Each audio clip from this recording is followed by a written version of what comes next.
So thought of the Parvati and Shiva as a mother and the father developed. That means goddess as a Parvati and a god means Lord Shiva.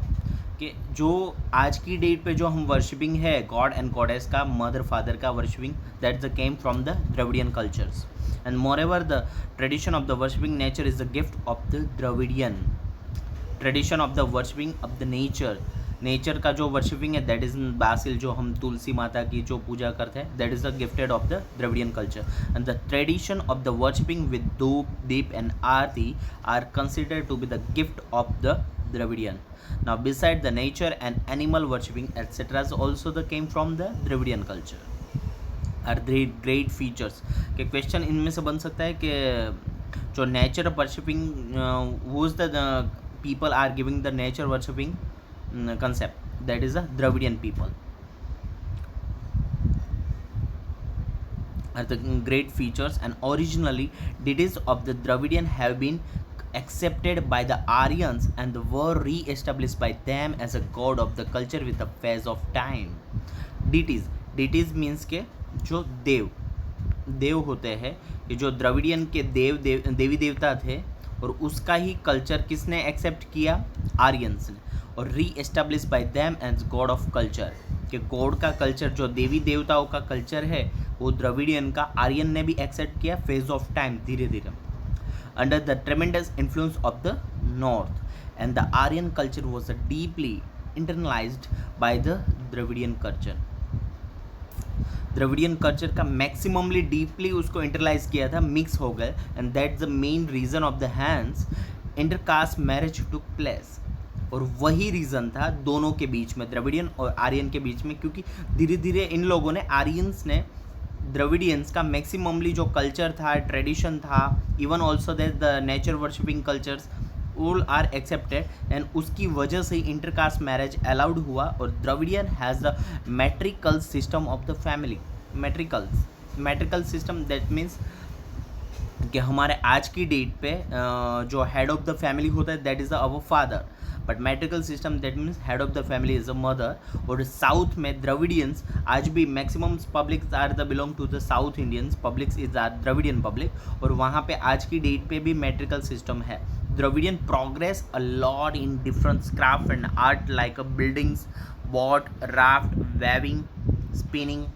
And dyeing एक्सेट्राज के Dravidian it's a fully artistic and artisan based caste और उसकी वजह से building of the boat and raft weaving spinning dyeing वो सब उसको maximally gifted हुआ due to the dominance of the Aryan they shifted to the south Indian and settled area और Aryan का डोमिनेंस की वजह से वो कहाँ पे शिफ्ट हो गए south India and settled there As a result, today we can see the people speaking of the Dravidian family language like a Tamil, Telugu, Kannada and Malayalam etc. और आज की डेट पे जितने भी द्रविडियन पब्लिक है उसकी main ब्रेफिट language कौन सी है तो कि तमिल तेलुगु कन्नड़ और Malayalam now other tribes other part of from above the Mongoloid, Alpine, Dinaric and Armenoid tribes were also there in India. उसके अलावा that means Negrito that means हब्सी फिर ऑस्ट्रेलॉइड निशाद एंड द्रविडियंस उसके अलावा भी Mongoloid Alpine Dinaric and Armenoids are came to India ना first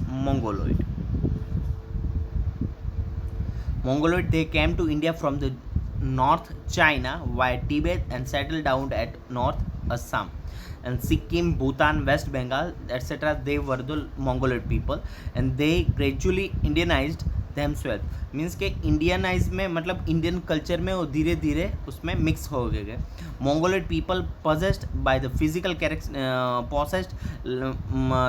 characteristic like a yellow complexion flat face chubby cheeks and almond shaped eyes etc. कि भाई almond मतलब बादाम जैसी आंखों वाले और मैक्सिममली मतलब चपटी आंख वाले having a yellow complexion and the Mongoloid were known as a Kirat you have to note at this point Kirat कि भाई which public is called as a Kirat Mongoloid people and Alpine Dinaric and Armenoid this people migrated from the Central Asia that means North Asia and all these three tribes have similarity first the of these tribes are found in a large number in Gujarat.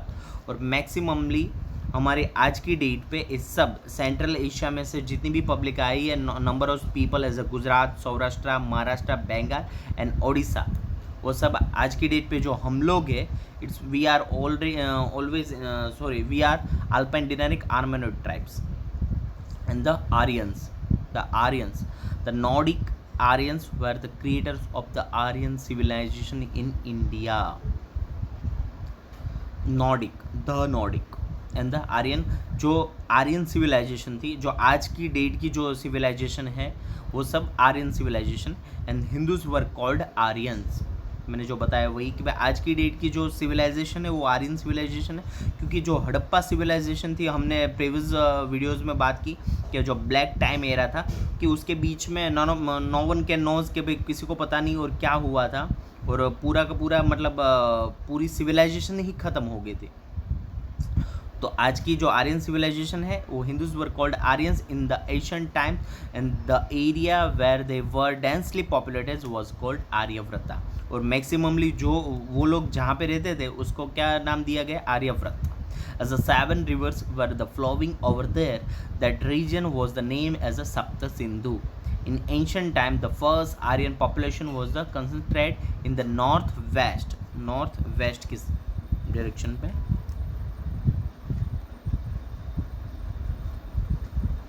North और ए waste. That means सप्त सिंधु का पूरा time. In ancient time, the first Aryan population was concentrated in northwest. The areas of the Aryavata was extended up to Mithila. कि मतलब north west से लेके सप्त सिंधु से लेके मिथिला, दैट मीन्स बिहार तक पूरा का पूरा नॉर्थ एरिया, नॉर्थ इंडिया का उसका ही था. In the east, in the south it spread up to the Vindhyachal during the post of Vedic era. Wait, I will give you some Indian map.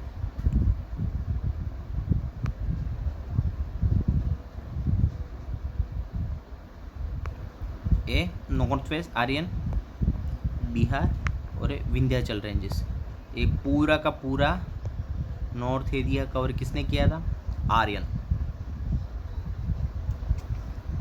They were the more advance people than any other contemporary tribes.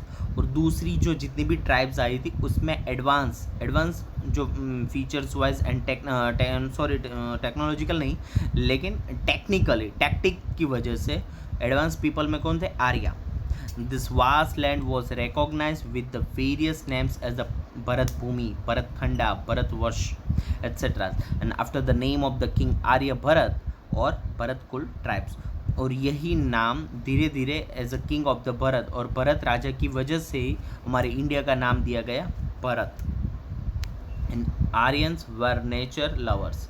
They loved worshipping the trees, rivers and mountains, the sun, wind and the rain. Sorry.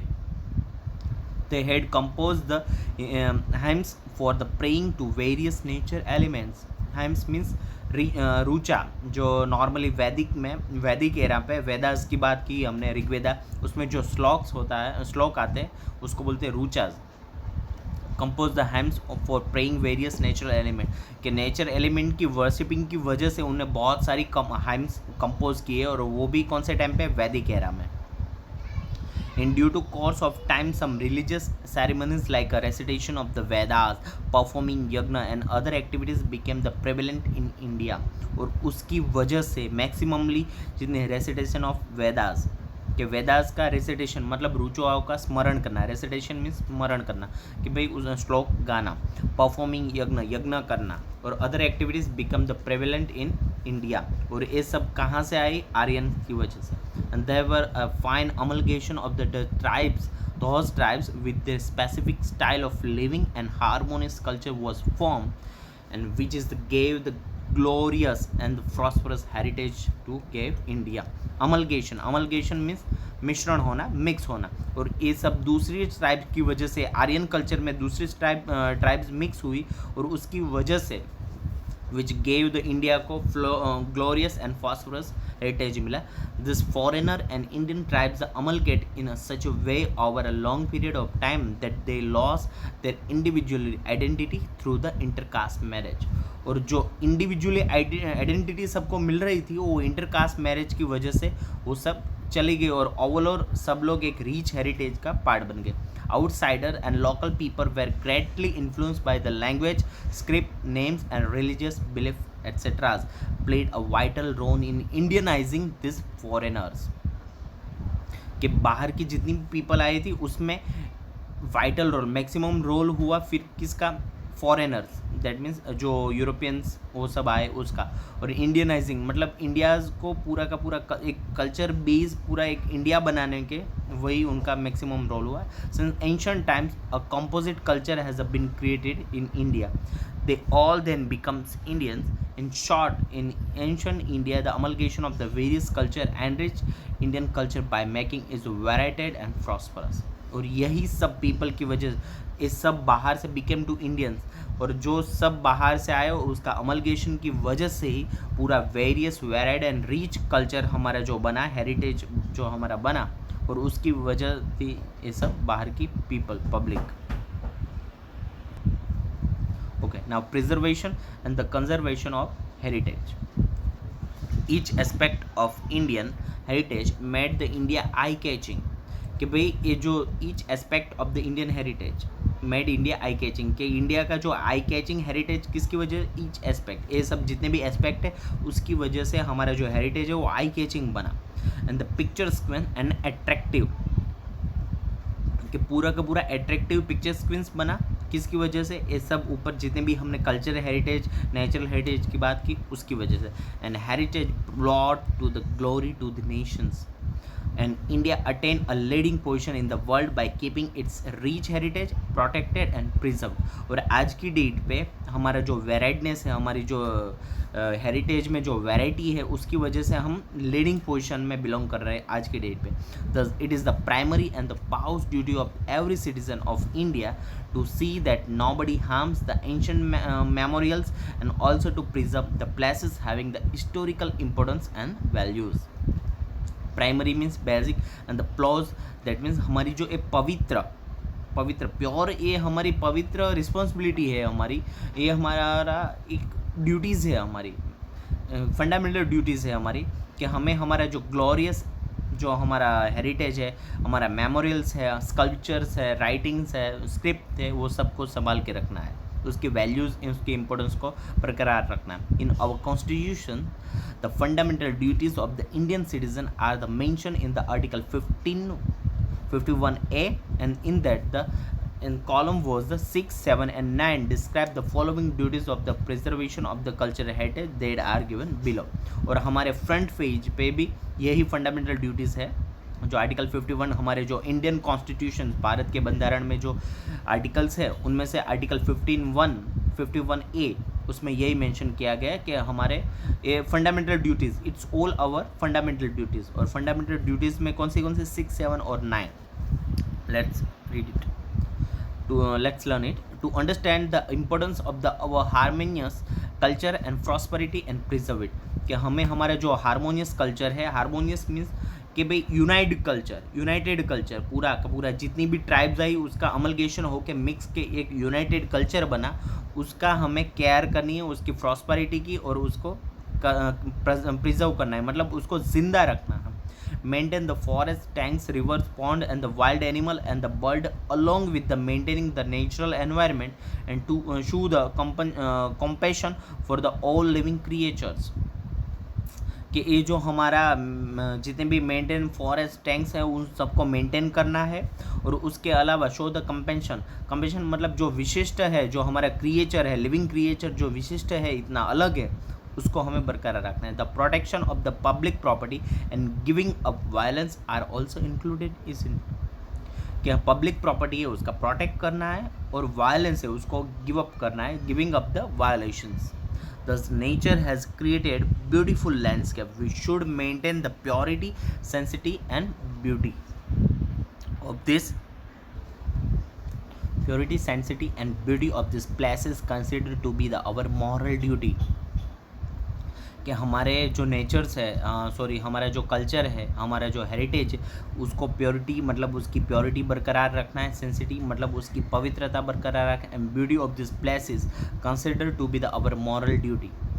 उसकी जो हमारी जो उनकी beauty है वो उसकी कम रखना है, बरकरार रखना है, मेंटेन करना है, और वो हमारी मॉरल ड्यूटी है, हमारी फंडामेंटल ड्यूटीज़ है. The Indian heritage is an the outcome of the development of people of India over long period of time. Nature has the generously donated abundant prosperity to India.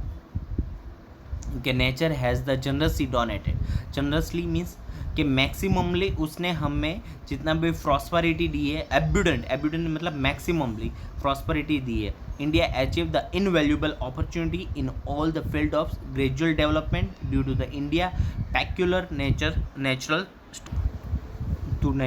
The structure.